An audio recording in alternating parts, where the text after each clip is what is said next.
Hey guys, and welcome to Relationship Chronicles.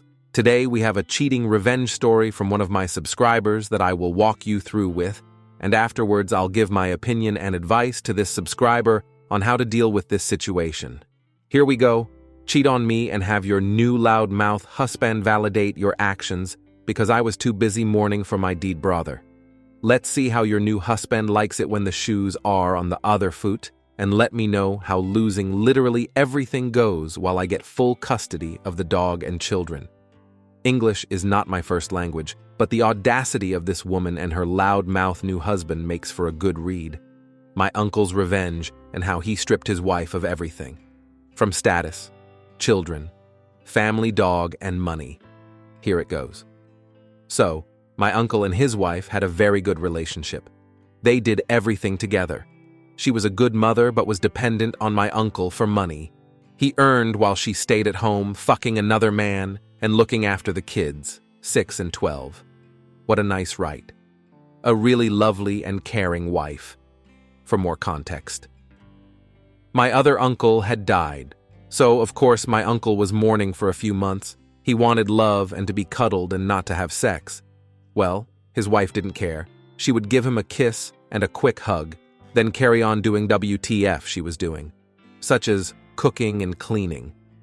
We would ask him how is it that she seems so distant, and his reply was that everyone deals with grief a certain way. Turns out her grieving process included cheating with another man, a family friend of all things. My uncle's brother had died, and during this time they had many friends visit them at their house, especially from a family friend they had known forever, who would visit with his child so that the children could play while the grown-ups talked to each other. My uncle didn't think anything of it or the frequency of which this man would visit, especially when it was during the day. He thought it was a drop-off his son kind of thing, so the children could play. That was until his little boy, my cousin, drew a picture he wanted to show to Daddy, my uncle. My little cousin said it was a secret, and Mommy said, family friend, and her were playing a new game that only they could play. That already made my uncle suspicious. But never did he think his wife would ever cheat on him, especially since he was still in mourning. In fact, we were all shocked. This woman is so prim and proper, to a T, with a clean house, good mannerisms, fine clothes, and upturned nose. His son proceeds to take out a crumpled piece of paper which he had hidden from under his bed and shows it to my uncle, saying he went to fetch it from the bin after his mommy threw it away. It was a drawing.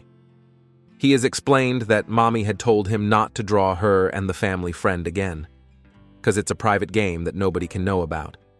However, my uncle's son, feeling hurt, went to retrieve his drawing and thought perhaps Daddy might like to see it and give him applause, because he thinks that he can draw so nicely, and Daddy would like to see.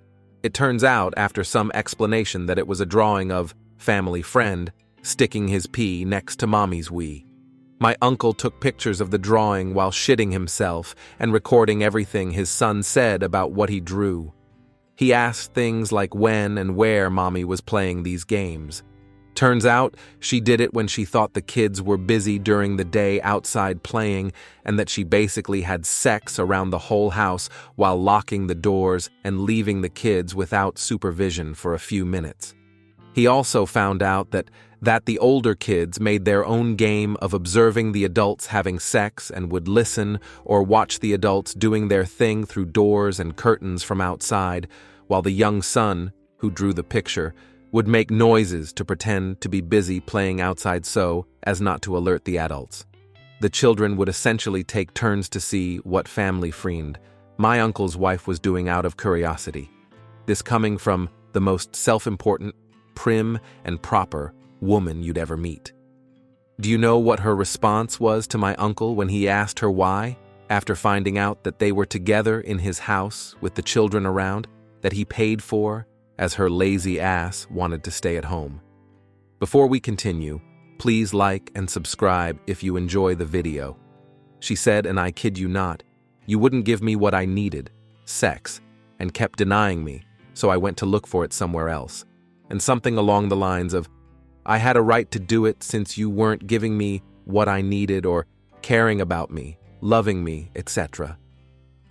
Can you believe it? Not only did the kids see that nonsense, not only did she neglect them for selfish reasons and lock them outside for a few minutes, not only did she cheat as he was mourning for his brother, she had the sheer audacity to claim it was because of him, and she as a wife has sexual and fulfillment needs, that needing to feel wanted and loved was important for a woman like her. Move on a few months, they get divorced, they share custody of the dog, children, while she gets married to the guy she cheated on him with. On top of that, the guy who was a family friend also had the audacity to speak up and say that what she did was right and that my uncle should have taken care of her, etc. Imagine thinking you know and have a say in someone else's marriage and help to break it up. That it's fine to do. Do you know what my uncle did to his wife? He ruined her for cheating and leaving him to marry someone else, the family friend, as well as make his life hell. He actually messed up both their lives and got full custody of his children. And yes, it was amazingly rewarding. Even for us, she left my uncle for someone else. He, being who he was, tried letting it go. He tried to forgive her, went to church, prayed for her to have a good life, never spoke bad about her, and so on. Then one day she started talking to him about having the kids stay over at her house. This continued to her texting messages about how she missed him. He finally caught a wake-up and caught on to what she wanted. She wanted to be with him, perhaps cheat with him on her new husband, and kept sending him messages about how she missed him. Thus, he used her feelings and urges to manipulate her into sending tons of backed-up sexts and videos to him by leading her on, which he finally then sent to her new husband. This was while they were trying for a baby with each other.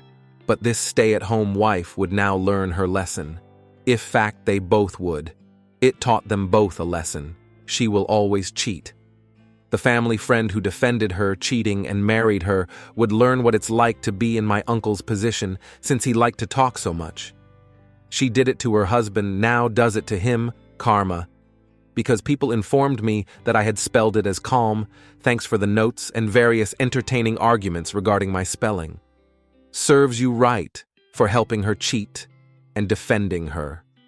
Let's see what you say now, you on the other side of the story. Don't be a lazy stay-at-home, mom without a job, etc. to fall back on. Then when the new husband left, my aunt, she couldn't take care of the children and the laws in my country are funny, and she carelessly signed a prenuptial. She was left out on the street, not being able to care for her children. She had no experience and no fine clothing or jewelry anymore to act like a proper prom and proper bitch, as if she has class because she has someone else's money. So, he ended up with full custody of the dog and his children. Win-win for everyone. Except on the cheating and the loudmouth husband. Not so nice when the shoe is in the other foot, friend. TLDR. Uncle gets cheated on as he was mourning and didn't want to have sex. Aunt and family friend had sex. Uncle got divorced. Aunt got remarried to this man, who she ended up trying to cheat on with my uncle. My uncle kept proof showed it to the same loudmouth man who had defended my aunt. They got divorced. Aunt was left without a house or money, and my uncle got full custody of the dog and his children. P.S. She never got that class, wasn't what you had but how you behaved. She thought class was having an iPhone, dressing well and having tidy house while thinking lower of other working people.